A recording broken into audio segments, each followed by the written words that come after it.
鱼肉丁同样需经过热油的洗礼，以中火耐心炸制。随着时间推移，表面逐渐泛起均匀的微黄，内部水分被适度逼出，质地变得紧实而有嚼劲。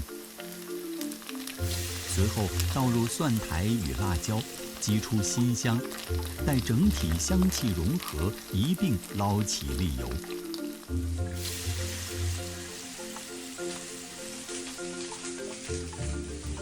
炸好的鱼渣和蒜苔一同回锅，大火翻炒，缩短烹饪时间，防止鱼渣出水变柴。当鱼渣裹满浓稠酱汁，倒入金黄窝窝头中央，粗犷之中点缀细腻鲜香。